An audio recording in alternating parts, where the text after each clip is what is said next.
Alright peeps, welcome back. Hope you're having a good day. Please like, share, subscribe and comment. Thanks for the new subs as well.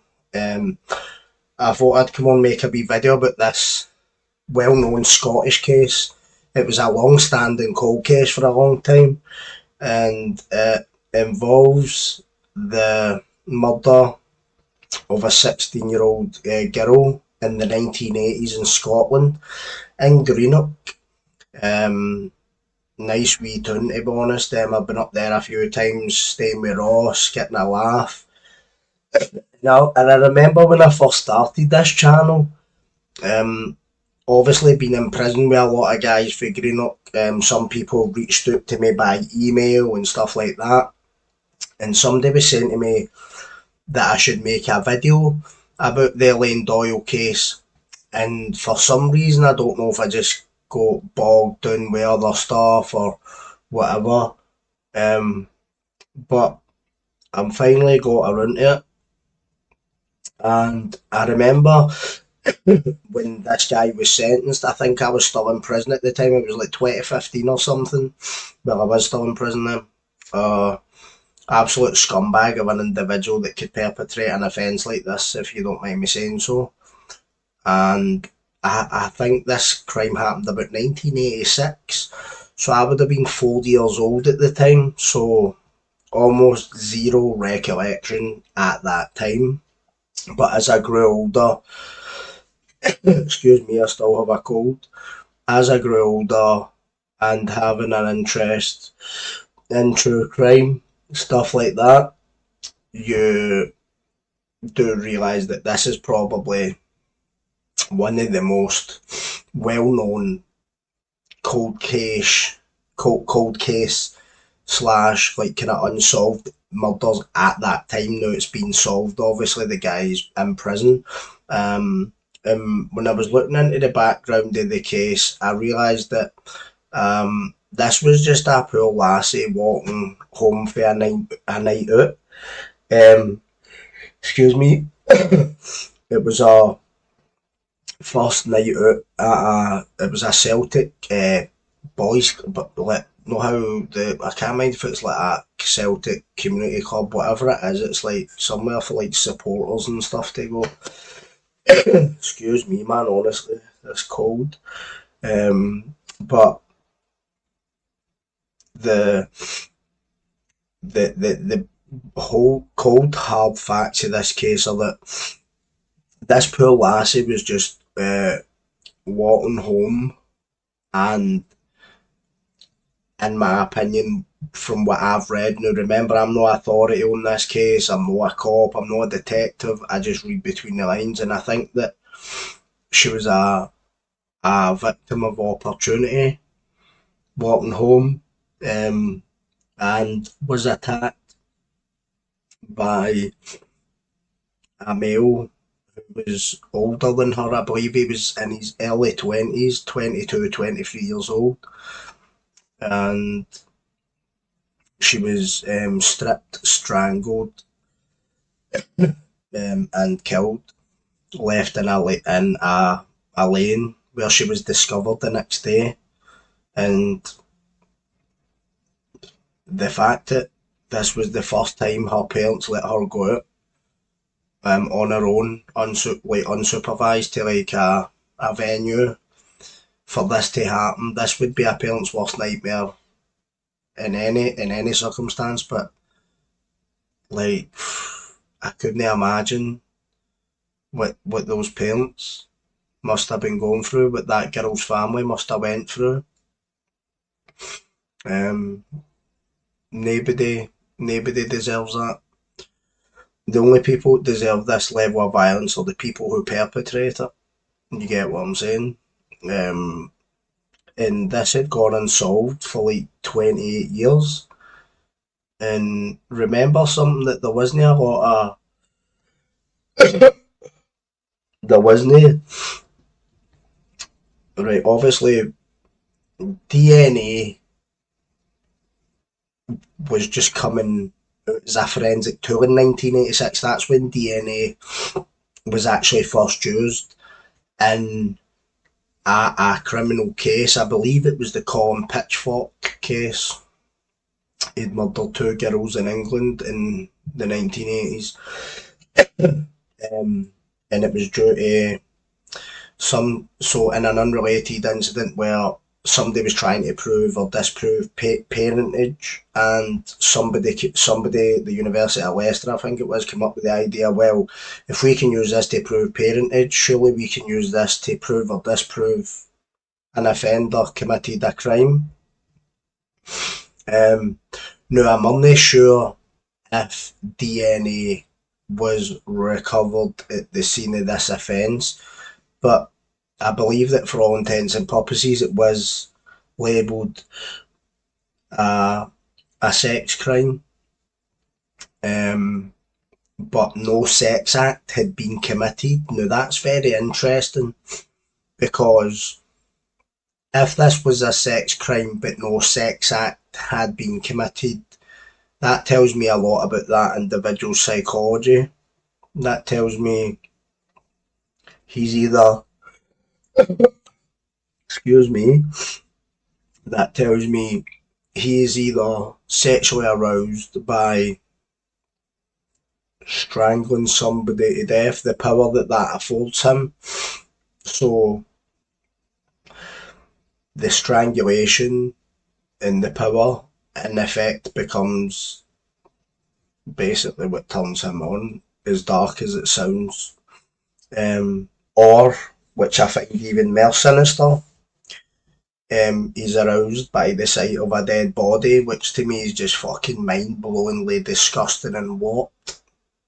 But you do get individuals like this Ted Bundy being a famous case of necrophilia, or Gary Ridgway, the Green River Killer. Now, I'm not saying that's what this guy, I'm not saying that was the motive, but nae 22, 23-year-old male just goes out and murders somebody like that.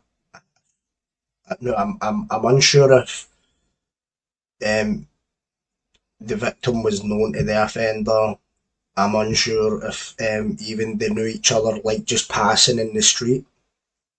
But I do get the impression that this was a stranger on stranger murder. And to think that this scumbag was living in society, living in the community, walking amongst us for 30 years after he'd taken the life, or taken the life of a innocent 16-year-old girl, just to me is bone chilling. And I remember I was speaking to somebody about it, and I remember them saying this guy actually lived in a block of flats in Greenock that they used to frequent. And to think that you were getting in this block of flats while that guy was staying there, to me is that scary as fuck. But in saying that, offenders like this are no threat to guys like I don't mean like us, right? But I mean, I can look after myself, and my pals can look after themselves. They don't go about committing these sorts of offences even though they have been in prison. Like we would use men like that. Well, I use the term man very loosely, or men very loosely. We would use guys like this for target practice. And as much as I hate coming out with shit like that now, I'm trying to kind of move away from it, because I think it is still karma.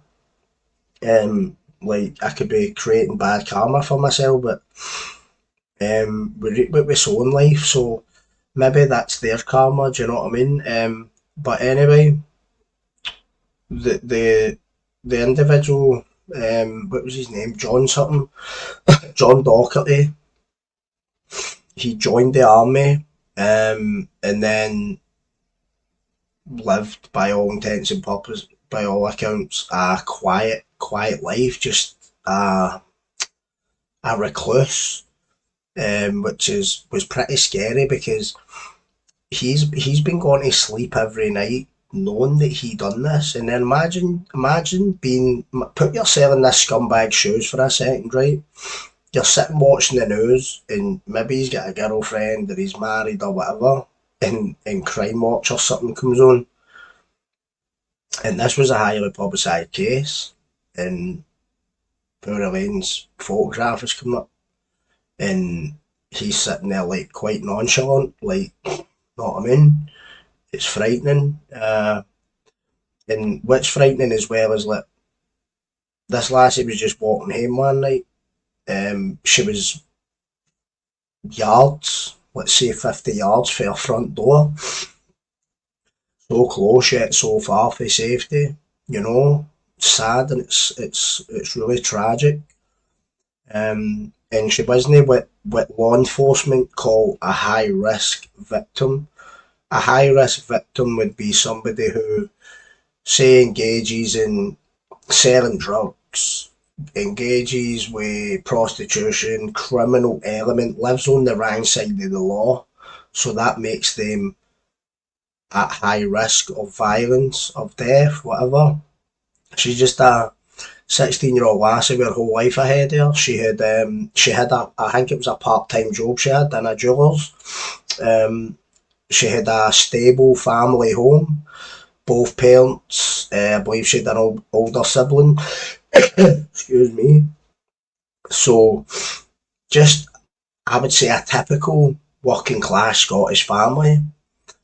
And for something like this nightmare just to befall them is just fucking horrendous. But the good thing is, the family got to see justice done. That is the good thing. If they class, well, when I say justice being done, I mean the offender being caught.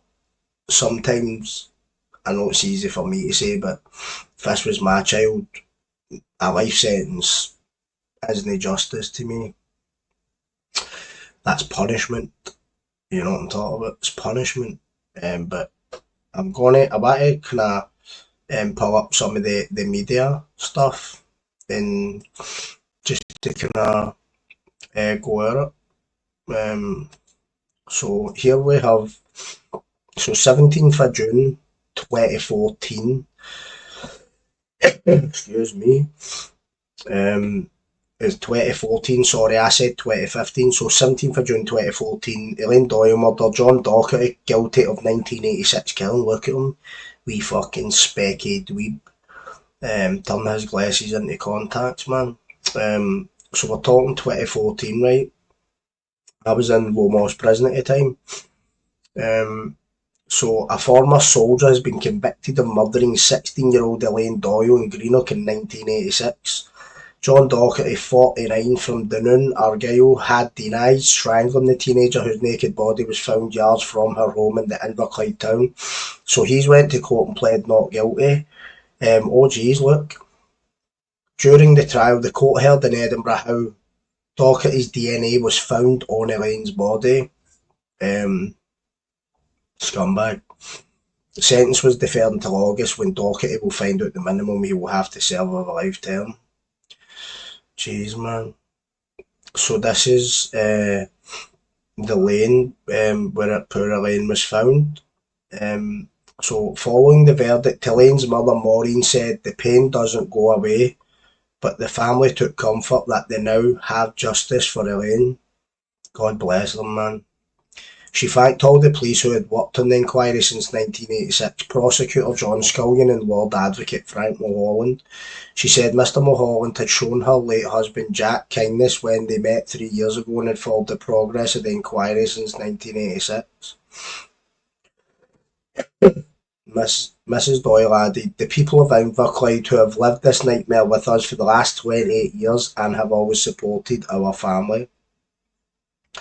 The result at court doesn't make our day-to-day living any easier. The pain doesn't go away, but my son John and I take comfort that we now have justice for Elaine, which is all we, especially her dad Jack, campaigned for. The conviction of Docherty brings to a close one of Scotland's longest running unsolved murders. The trial, which held 50 days of evidence, was told how Elaine had attended a disco at Greenock Celtic Club in the town's Laird Street before she died. She left with best friend Lynn McCurdy, now 44, who told the trial how they walked together to a hamburger stall in Greenock Town Centre.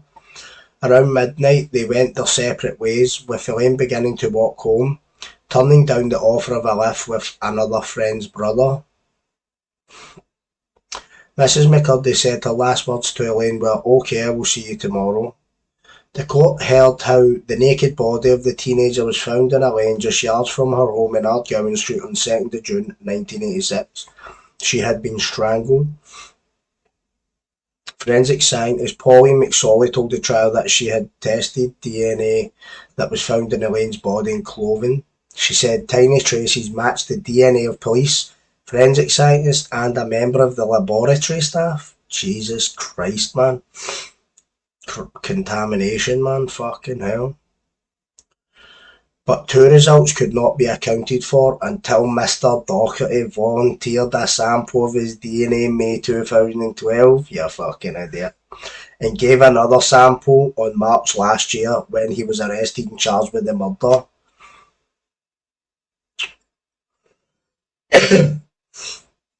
The trial held that the DNA in Elaine's back was an exact match. DNA on the girl's face. Oh, fucking hell, man. Oh, what?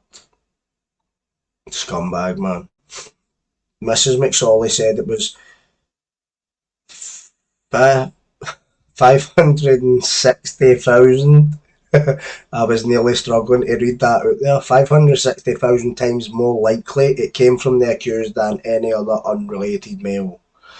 Doherty's defence QC Donald Finlay, fucking wanker, called witnesses from among 41 other names on police files in an attempt to show how someone else could have been responsible. How the fuck do you sleep at night, Donald? You fucking wank. I know you've got a job today, mate, but come on, man. He also branded the police investigation a shambles and said officers had not told the truth and had contaminated the crime scene, meaning the DNA evidence was not reliable.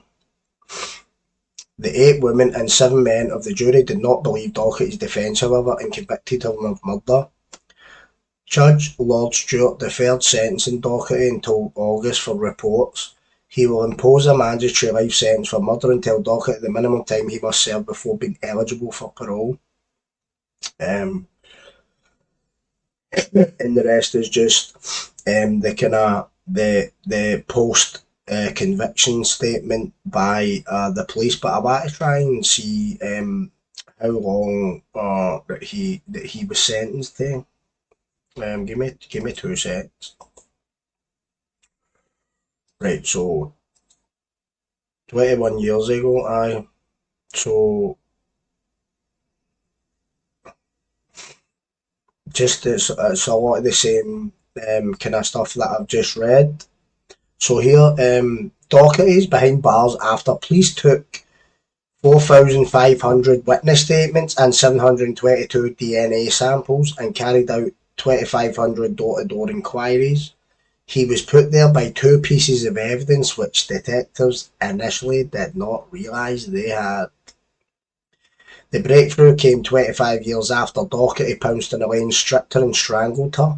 Doherty, then 22, followed Elaine after the night out before launching a murderous attack. She had phoned her parents to tell them when she would be home, but when she hadn't appeared hours later, they feared the worst. The next morning, June 2nd, her body was discovered naked in the lane. Police believe the motive for the killing was sexual, but no evidence that a sex attack took place was discovered. The prosecution of Doherty from Dunoon was the first to go to court following an investigation by the Crown Office Cold Case Unit set up in 2011. After the verdict, the Doyle family also thanked Frank Mulholland, the Lord Advocate, and all the police officers and staff who had worked in the case. A second tragedy hit the Doyle family when Elaine's nephew was killed. Jeez, oh. Jack Doyle, 17, was stabbed through the heart during a party in Greenock in January 2012. Fuck me, man. That's sad. His father, Elaine's brother John, has tattoos on either side of his neck in memory of his son and sister. Jesus, man, that's so fucking, that's horrible. Just to think, man, imagine losing your son and your sister, like, to murder. That's fucking. I don't know how families like that can get the strength to get through that. I really don't. I take my hat off to them. I really mean that. I don't think I've got that kind of strength, man. I really don't think I've. And I don't want to find out either. No way things like this. Stephen McIntyre was convicted of murdering Jack when a jury rejected his claim that he'd been acting in self-defence. McIntyre, then 19, was ordered to serve at least 15 years of a life sentence before he could ask the Pro Bowl to free him. Jack's shattered grandfather and Elaine's dad died 3 days after the 17-year-old was stabbed to death. Jeez, man. That family have been through it. Just by reading all that, they have been through some harrowing stuff, man. You know what I mean? It's just so sad to read that. Honestly, struck by tragedy. You know what I mean? All the times, but that's kind of been like a bucket of cold water on my face reading that there, man. It's just horrible. But I hope it's. I'm not even got words. Can't even. I was going to say something like, I hope they find peace or something. But see, to me, man, words like that are just useless. Do you know what I mean? Like, how do you find peace after something like that? You know what I mean? Not even one tragedy, but three like that. Do you know what I mean? That's just horrendous, man. Every day would just be a nightmare for me. I'm just imagining what it would be like. Do you know what I mean? It's so sad, but I'm going to leave it there. It's good that that case was brought to a conclusion. You know what I mean? Nobody who commits a crime like that should be walking the streets. Um, they shouldn't be breathing air, but that's just my opinion. You know what I mean? But thanks for listening, everybody, and thanks for bearing with me, even though I'm out of sorts with a cold and shit. I'm really, really dying to get back to class. I was watching a video today, a jiu-jitsu video. It was from the club, and I was just like, the weird thing was I'd been sitting thinking about jiu-jitsu, and I'd been scrolling through social media and seen a video of them like rolling about the mats. And I was like, fucking hell, I need to get back. I'm dying for it. But as one of my family members saying to me, there's no point in going down when you're not 100% because you'll probably make yourself worse or the recovery will be worse. Do you know what I mean? So I'm just waiting to. I don't care how long it takes to feel 100%. I'm just going to grin and bear it. I've came this far. Do you know what I mean? So we'll see. Everybody take care. Thanks for watching, and I will see you all next time. But I'm back home.